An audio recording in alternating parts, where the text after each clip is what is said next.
작년 상반기가 58채가 거래가 됐었는데요. 올해 상반기 6월까지 142채, 142채가 거래가 됐고 7월, 8월까지 합치면 182채가 거래가 됐으니까 거래량이 많이 늘어났죠.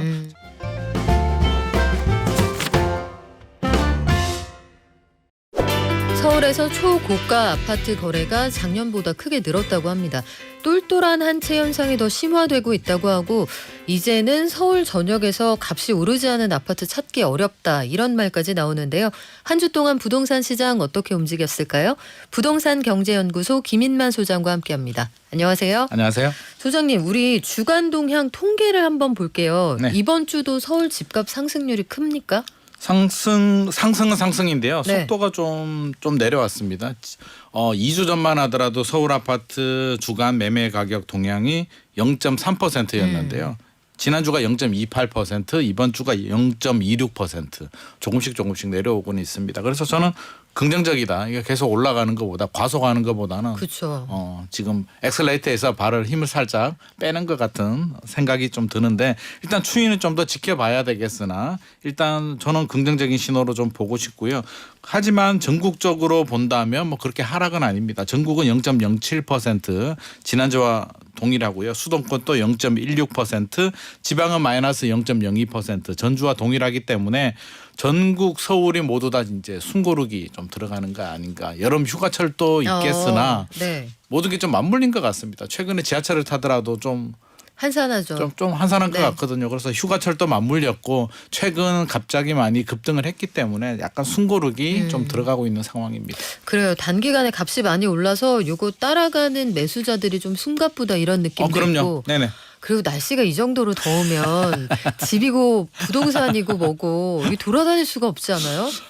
돌아다니기 힘듭니다. 요즘 임장 나가면 진짜 숨이 턱턱 막힐 정도인데. 네. 내가 이걸 가야 되나 말아야 되나를 고민할 정도로 너무 덥습니다. 그러니까요. 이래서 지난번에 0.3 주간 단위로 오르면 이거 52주로 계산하면 네네. 1년에 15% 넘게 올라간다는 얘기잖아요. 맞습니다. 네네. 지금도 주간 단위 0.26%면 높습니다. 높죠. 여전히 높은 수준인데 이제 뭐 그렇게 생각하면 될 것 같습니다. 한 80km 달리다가 130km로 과속하다가 이제 한 120km 정도로 여전히 과속은 맞는데 그래도 130보다는 엑셀레이터에서 힘이 살짝 빠져 있다라고 보시면 될 것 같습니다. 그래요. 전반적으로 아주 과열돼 있던 상태에서는 좀 달라진 것 같은데 현장에 나가보신 분위기 어때요? 그래서 제가 어제 또 현장 다녀왔거든요. 어디 가셨습니까? 진짜 저는 어제는 송파구하고 강동구 이제 두 군데를 갔다 왔는데요. 서초구 강남구는 이제 또 워낙 잘난 동네니까 아예 안 가시는구나.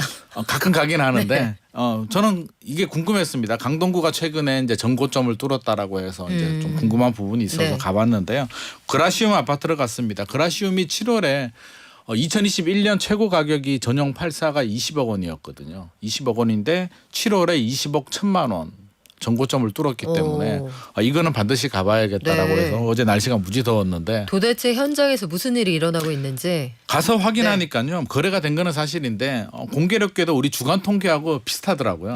8월 넘어가면서 매수 문의가 뚝 끊어졌다고 합니다. 너무 올랐다는 얘기죠. 너무 올랐다는 거죠. 피로감이 좀 쌓여 있기 때문에 한 18억 정도? 그러니까 한 6월, 5월 그 정도 가격을 원하고 있는데 가격은 한 2, 3억에 올랐기 때문에 집주인들은 또 반대죠. 생각이 다르겠죠. 네. 이게 로얄동 로얄층이 20억 1천만 원 거래가 됐는데 이제 이렇게 올라가다 보니까 지금 매물은 거의 없고요. 집주인들은 비로얄동인데도 20억 원 호가를 올리고 있기 때문에 서로 접점을 찾지 못하고 있습니다. 숨고르기 들어가고 있고요. 파크리오도 갔다 왔는데 파크리오도 마찬가지입니다. 2, 3억 원 정도 급등을 했기 때문에 8월 넘어가면서 공교롭게도 또 숨고르기 들어가고 있고 이런 분위기를 감지해 본다면 역시 주간 통계가 완전히 틀린 건 아니구나. 비슷하게 맞구나라는 생각이 들고요. 당분간은 지금 같은 흐름 숨고르기 단기간에 급등했기 때문에 한 달, 두 달 정도는 이렇게 거래량이 좀 8월부터는 거래량 좀 줄어들 것 같습니다. 줄어들면서 숨고르기 할 것 같습니다. 근데 소장님 과거의 사례에 비춰보면 이렇게 숨고르기 하고 나서 거래가 찬바람 불면서 다시 재개가 되면 네. 그때는 전에 그 기록했던 가격보다 값이 전체적으로 떨어지나요? 아니면 그냥 보합세에서 유지가 되나요? 야, 그게 이제 이번 변곡점이 추석이거든요. 요게 이제 이제 추석- 매수자, 매도자들의 전략의 핵심 아니겠어요? 이게 추석까지는 이제 거래량이 좀 줄어들 거고요. 이제 추석 지나고 이제 위로 가느냐 아래로 가느냐가 판가름이 나는데 네. 그 변곡점이 이제 정책하고 금리가 결정이 그렇죠. 되는데 정책을 보면 지금 공급 대책이 나왔기 때문에 추가 대책 안 나올 것 같고요. 결국에는 금리 미국하고 한국은행이 금리를 어떻게 하느냐, 언제 인하하느냐, 인하하더라도 얼마나 인하하느냐에 따라서 예를 들어서 인하하더라도 뭐 0.25 정도 인하한다면 뭐 크게 영향은 안 받을 것 같은데요. 사실 시장 금리엔 지금 반영이 돼 있거든요. 반영돼 있는데 네. 예상보다 다르게 한국은행이 뭐 50bp 0.5%포인트 정도 내렸다? 그렇게 되면 또 시장의 분위기가 뭐 그럴 일은 없을 것 같습니다만. 네. 알 수가 없죠. 그래서 일단 그런 변수들에 따라서 분위기가 위로 갈지 아래로 갈지가 달라지는데 작년이나 흐름을 보게 되면 항상 추석 때 이제 분위기가 반대로 흘러갔거든요. 작년 또 추석 전까지 괜찮았다가 추석 지나고 이제 조정장이 들어갔기 때문에 금리가 그렇게 안 나온다면 의외로 조정장으로 들어갈 가능성도 있을 것 같습니다. 근데 소장님 예전에 우리가 과거에 집값이 올랐다가 횡보했던 그런 시기들을 보면 네. 제가 예전에 등기를 쳤던 그 시점을 생각해 보면 많이 올랐다가 거래가 좀 줄어도 횡보했던 기억이 있거든요. 네네. 거기서 뚝 떨어지지는 않을 텐데 지금부터 뚝 떨어진다는 얘기는 제가 하지 않았습니다. 기다려도 그럼 이 가격은 쭉 유지가 되는 거예요? 그냥 지금 또 횡보장이고요. 사실 좀 우리가 좀 크게 본다면 2022년부터 지금까지 흐름을 보면 계속 횡보장이었거든요. 좀 올랐다 내렸다 올랐다 내렸다 하는 거고 최근 3개월간이 이제 좀 가파르게 올라가긴 했는데 결국에는 뭐 전고점 정도니까 전고점에서 왔다 갔다 하는 수준이니까 이걸 그냥 횡보장 보합세로 봐야 될 것 같고요. 저는 추세 상승은 아직은 좀 이르다는 입장이기 때문에 내년까지는 이런 흐름 좀 이어지지 않을까. 좀 조정이 되면 또 매수 대기자들 들어오고요. 또 너무 급등했다 싶으면 또 숨 좀 고르고 하는 상황이 적어도 내년까지는 이어지지 않을까 생각을 합니다. 하지만 이 진동하는 폭이 크지는 않을 거다 이렇게 예상을 하시는 예상치 거죠? 못하는 뭐 큰 충격이 없다면요. 그래요. 지금 그리고 재건축 관련해서 송파구 한강변의 재건축이라 여기도 아마 관심들이 있으셨을 텐데 잠실주공 5단지하고 그 나란히 서 있잖아요. 장미 아파트. 그렇죠. 네네네. 여기가 49층 4,800세대로 거듭난다고요? 신통기획 주민 설명회를 했는데요. 7월 25일에 했습니다. 그래서 제가 어제 이 아파트도 이제 같이 패키지로 이제 다녀왔는데요. 네. 사실 이게 용적률이 좀 높아요. 잠실주공 5단지보다는 용적률이 높기 때문에 가만 내버려 두게 되면 1차, 2차, 3차 아파트로 묶여져 있는데 서로 용적률이 다르거든요. 그래서 가만 내버려 두면 잘 안 되는 재건축입니다. 그러네요. 이해관계가 다르니까. 이해관계도 다르고 이제 아파트 전면에 상가가 있거든요. 상가를 빼고 재건축을 할 수가 없습니다. 라인이 안 나옵니다. 그러면 상가를 안고 가야 되는데 상당히 부담되고 시간도 많이 걸리죠. 그래서 다행히 신속통합기획 서울시에서 적극적으로 지원을 해주기 때문에 지금 속도를 좀 내고 있고요. 2019년이었죠. 2019년에도 한번 추진하다가 50층 하다가 아마 무산이 됐고 지금 다시 이제 4,800세대 아파트로 추진하고 있는데 현장 분위기 보니까 여기는 그래도 안 되던 재건축이 지금 속도를 내고 있기 때문에 매물은 다 회수됐고요. 호가도 최고 가격이 23억 4,400만 원이었습니다. 2021년에요. 그래서 7월이 21억 원에 거래가 됐고 23억 원의 매물이 나왔는데 23억 원 매물도 지금 다 회수가 됐기 때문에 당분간은 전고점 넘어가도 매물이 없을 것 같습니다. 거래가 안 됩니다. 근데 이거 재건축을 하기로 했다 하잖아요. 네네. 그럼 실제로 들어가서 살 수 있는 시점은 언제쯤이에요? 빨라야 10년입니다. 빨라야 10년. 네네. 여기도 그렇고 반포주공 2단지도 이제 드디어 시동을 걸었다 이런 얘기 나오잖아요. 네, 빨라야 10년이고요. 뭐 서울시는 6년 7년 내에 하겠다라고 하는데 현실적으로 불가능한 수치고요. 현장 부동산 사장님들도 얘기 들어보면 빨라야 10년 이야기하고 있습니다. 그래서 추진하는 데 의미가 있는 거지. 이게 빨리 돼서 나 입주 빨리 해야지라고 생각한다면 10년이니까 한 2035년 정도 또는 2040년 그 사이 입주할 수 있지 않을까 생각을 합니다. 그래요. 그리고 두 쪽 모두 지금 세입자 비율이 높아서 아마 이주하는 것부터 시작해서 그럼요. 만만치는 않을 것 같은데. 제 생각은 15년입니다. 15년. 네. 15년 뒤에 알겠습니다. 근데 요즘에 부동산 시장이 워낙 단기 급등을 해서 조금 숨고르기를 한다고는 하지만 상반기 통계를 보니까요. 서울에서 초고가 아파트 거래가 굉장히 많이 늘었다라고 합니다. 초고가라는 게 돈으로 따지면 얼마짜리를 얘기하는 거예요? 초고가라고 한다면 우리가 일반적으로 이제 50억 원. 야, 옛날에 50억 이러면은 그 작은 빌딩 한 채 값 아니었어요? 몇 년, 한 5년 전만 하더라도 빌딩 값이었죠. 그러니까요. 50억으로 뭐 강남 빌딩도 사고 했는데요. 야. 지금은 이제 그렇게 사기는 어려운데 아무튼 굉장히 큰 돈입니다. 50억 원이면 우리가 통상적으로 이제 아파트를 50억 원이 넘어가는 아파트라면 평수가 대형이거나 지역이 아주 좋은 지역인데요. 우리가 중산층 이상 분들이 열심히 노력해서 사기는 사실상 힘든 주택입니다. 그런 주택의 거래량이 늘어났다는 건데요. 작년 상반기가 58채가 거래가 됐었는데요. 올해 상반기 6월까지 142채, 142채가 거래가 됐고 7월, 8월까지 합치면 182채가 거래가 됐으니까 거래량이 많이 늘어났죠. 작년보다는 많이 늘어났다. 압도적으로 늘어났는데요. 지역으로 본다면 역시 뭐 압구정동이 1등입니다. 67건이고요. 반포, 용산, 한남동, 성수동 우리가 알고 있는 부촌들이 대부분 다 들어갔습니다. 그래서 그 이유를 좀 살펴보게 되면 뭐 여러 가지 이유들은 있는데요. 이 똘똘한 한 채 현상이 우리 2020년, 2021년 생각해 보게 되면 그때는 뭐 너도 나도 지방의 사도 오르고 오피스텔 사도 오르고 다 오르잖아요. 그럴 생수. 때는 생수도 네. 오르고요. 그럴 때는 사실 똘똘한 한 채 현상이 별로 생기지는 않습니다. 왜? 아무거나 사도 되니까 굳이 똘똘한 걸 살 이유는 없는데요. 지금은 선택과 집중을 해야 될 시기입니다. 아무거나 지방에 사서 지금 안 오르는 상황이잖아요. 생숙도 마찬가지고요. 오피스텔 비아파트 정부는 공급을 늘린다고 하는데 네. 사실 투자 가치 측면에서 본다면 아파트의 대체제이기 때문에 아파트도 지금 옥석가리기를 하고 있는 상황이니까 이 똘똘한 한 채 현상이 부동산 시장 분위기를 말해주는 겁니다. 그래서 지금은 확실한 것 위주로만 좀 들어가고 있고요. 트렌드 자체가 이제 막 오를 때는 다주택자들 또 지방 뭐 이렇게 오피스텔 비아파트도 투자를 했다면 지금은 그냥 하이엔드 초고가 확실한 그리고 갈아타기 수요들 아마 지금 제가 말씀드린 아파트들 있잖아요. 압구정이나 네. 성수동 그냥 무주택자가 그냥 사는 게 아니라 아마 잠실에 계시는 분들이 강동구에 계시는 분들이 아파트 팔고 상급지로 갈아타는 분들이 저는 대부분이었다고 생각을 합니다. 야, 이게 50억 원이라는 돈이 사실은 감이 안 올 정도인데 올해 들어서 이 50억 원이 넘는 초고가 아파트가 182채나 팔렸다는 것도 놀랍지만 네. 저는 사실 이거보다 작년 상반기에 그 엄혹하던 상황에서도 그렇죠. 물론 4월 이후에 상승을 했습니다만 네네. 그 와중에도 60채 가까이 팔렸구나. 이게 더 놀랍더라고요. 돈 많은 사람들 많습니다. 야, 현금 동원 능력이. 근데 사실은 이건 좀 남의 나라 얘기 같고 네네. 우리는 이 분양에 목숨을 건다. 아니면 나는 정말 실거주 한 채를 제대로 된 거 사고 싶어서 애쓰고 있다. 이런 분들이 훨씬 많을 겁니다. 그럼요. 네. 아파트 청약에 그래서 관심 있는 분들 많을 텐데 네. 예전엔 이거 공부해야 되잖아요. 책으로 한 권인데 면적, 8호 A, C 타입, 뭐 판상형, 8호 B, 복잡합니다. 뭐 무슨 형 타워형 뭐. 너무 많잖아요. 예. 타워형은 뭐고 이건 뭐야. 근데 복잡한데 요즘엔 됐고 단일주택형으로 짓는 아파트가 늘어난대요. 맞습니다. 사람들이 입맛이 까다로워졌을 것 같은데 단일형으로 짓는 이유가 뭐예요?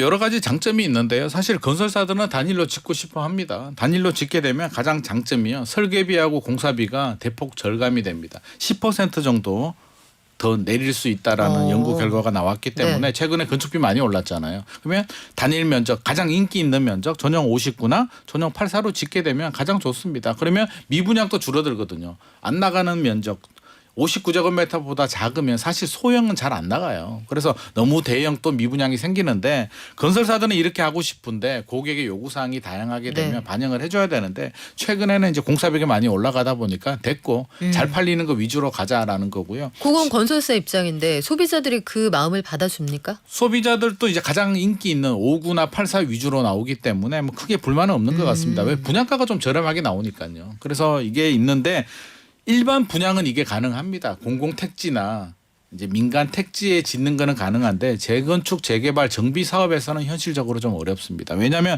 조합원들이 이제 주인이잖아요. 그렇죠. 조합원들이 요구 사항이 나는 돈이 없어서 뭐 소형 51제곱미터 하고 싶어. 뭐 나는 대형 하고 싶어. 여러 가지 요구 사항들이 다양하기 때문에 정비 사업에서는 있는 조합원들의 요구를 무시할 수도 없고요. 가장 중요한 게 정비 조합에서 이제 사업을 하다 보면 1+1 물량이 나오거든요. 조합원이 2개 받아가는 거죠. 2개 받아가는 네. 거죠. 워낙 큰 걸 가지고 있는 분들은 네. 2개를 주게 되는데 1+1을 받아갈 때 한 개는 60제곱미터 이하를 무조건 하도록 되어 있습니다. 그래서 법적으로 소형을 또 해야 되기 때문에 단일 면적으로 가기는 좀 어렵고요. 모든 아파트가 다 이러진 않습니다.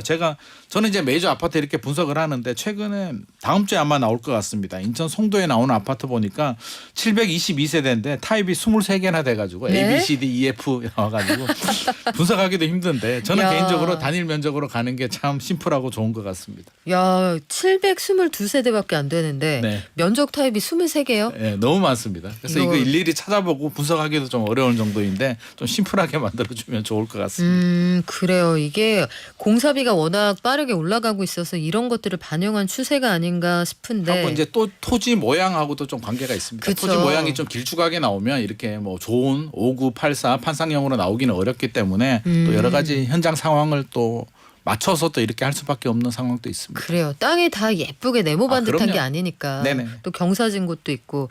자, 근데 건축비가 그렇게 올라서 아유 저희 이렇게 해가지고는 짓고도 손해요. 안 지을게요 해서 입찰에 안 들어간다는 얘기가 한동안 많았잖아요. 그럼요. 네. 근데 이 와중에도 일부 지역에서는 대형 건설사들이 서로 수주받겠다 하는 곳이 있다면서요? 이것도 우리가 앞서서 이제 살펴본 똘똘한 그 고가, 초고가 아파트하고 이제 비슷한 현상이라고 볼 수도 있는데요. 잘 되는 데만 시공사들이 몰려갑니다. 지금 한남동에 한남 4구역 이제 시공사 선정을 9월 30일까지 하는데요. 삼성물산하고 현대건설, 포스코 ENC 3파전으로 붙었는데 최근에 양상을 보게 되면 이 세 개 건설사들이 항상 붙습니다. 이게 자존심 경쟁을 좀 하고 있는데요. 서로 내가 잘났다고 지금 네. 이렇게 경쟁을 하고 있는데 한남도 그렇고요. 뭐 방배 7구역, 15구역, 압구정 3구역도 모든 건설사들이 항상 이렇게 삼성하고 현대가 많이 맞붙고 있는데 왜 이렇게 공사비도 올라가는데 왜 다른 사업장들은 입찰을 참여를 안 하려고 하는데 이렇게 인기 지역들은 왜 하냐라고 하면 물론 뭐 미래 먹거리 확보도 있지만 이게 광고 효과가 상당하거든요. 생각해 보면 이 좋은 지역의 대표 아파트에 옥상에 무료 광고 탑을 설치를 한다라고 하면 돈을 얼마 줘야 될까요? 아파트에 그리고 건설사 이름 자체를 붙이니까 그게 그 효과가 있겠네요. 그러니까요. 그래서 네.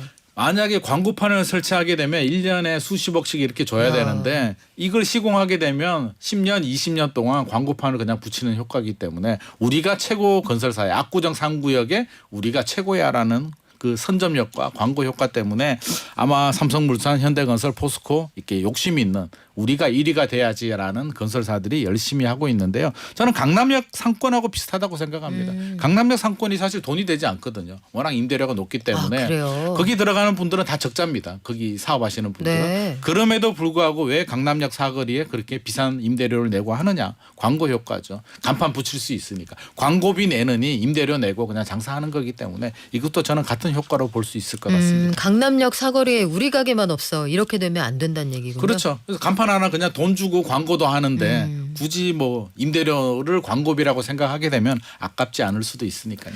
그렇군요. 입지가 진짜 부동산에서 어떤 영향을 미치는지 이런 것들을 알게 되는데 대규모 주택 공급 확대를 위해서 정부가 88 대책을 내놨잖아요. 네네. 그리고 일주일이 지났습니다. 네. 그리고 수도권 일기 신도시 같은 노후 계획 도시 정비를 위해서 한 12조 원 정도 펀드를 만든다고 하는데 요거 어떻게 시장에 진짜 실질적인 효과가 좀 있을까요?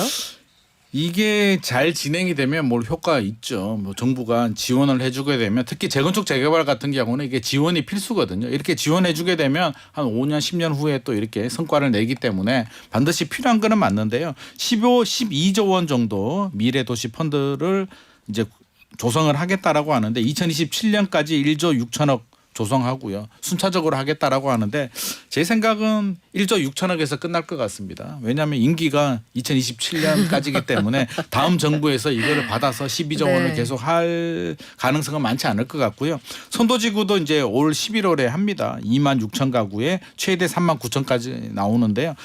굉장히 치열하거든요. 지금 분당에 가보면 선도지구 설명회 하느라고 야. 지금 연일 플래카드가 뭐 장난 아니라면서요. 플랜카드도 난리도 네. 아니고요. 뭐 체육관 빌려서 설명회 하고 저도 이제 다녀왔는데 국회의원님들 맨날 총출동합니다. 거기 가서 지역구 의원들. 지역구 의원들 굉장히 바쁜데 결국에는 이렇게 이제 열심히 하고 있는데 이게 계속 진행되지는 않을 것 같고요. 아마 선도지구가 굉장히 중요하고 첫 발을 끊는데 첫 스타트를 끊는 데는 의미가 있겠으나 이게 지속적으로 다음 정권까지도 연결이 되는 게 저는 급선무인데 그렇게 될지는 좀 지켜봐야 될 것 같고요. 일단 그래도 10년입니다. 아무리 빨리 해도 일각에서 정부는 뭐 2027년에 뭐 착공 들어간다.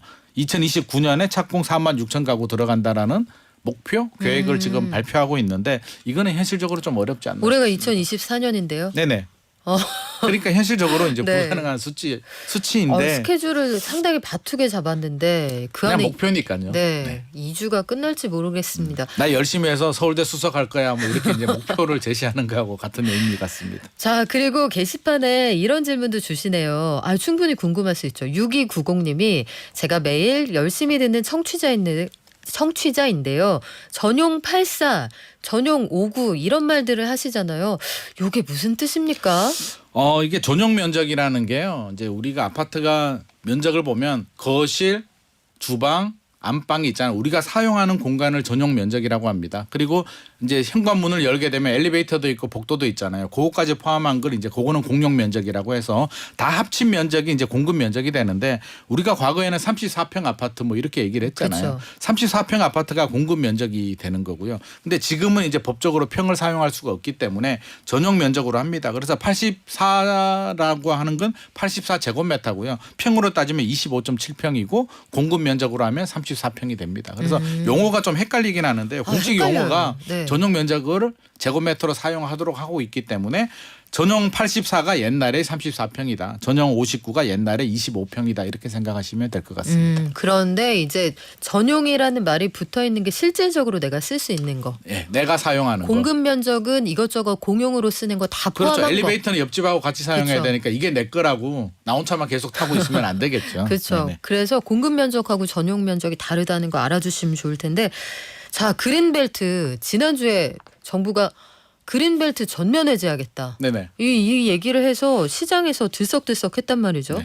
후보지가 어디고 투자할 때 어떤 거 주의해야 될지 끝으로 좀 들을까요? 후보지는 서울시에서 토지거래가 묶은 지역을 보시면 됩니다. 서울시에서 토지거래가 허가 구역을 묶었는데 송파구 방이동, 오금동, 마천동하고요. 경기 하남시 쪽 묶었고요. 서울 서초구에서는 내곡동, 방배동, 강남구는 개포동, 네. 세곡, 수소동 묶었기 때문에 이들 지역이 대상이 되는데 토지거래가 묶이면 실사용자 아니면 살 수가 없습니다. 그리고 현장에 가보면 매물 다 들어갔습니다. 사고 싶어도 지금은 못 삽니다. 그래서 섣불리 투자하겠다고 들어가게 되면 지금 발표 보고 들어가면 하수 매물도 없고요. 가격도 호가를 다 올렸기 때문에 지금은 굳이 들어갈 때는 아니라고 생각합니다. 그래요. 또 상황을 지켜보셔야지. 중간에 정보가 새서 또 한 번 난리가 났었잖아요. 그렇습니다. 이 네네. 거래 전격적으로 거래를 못하게 했을 때 그 틈을 노린 사람들이 있었다고 하는데 아마 쉽지는 않았을 겁니다.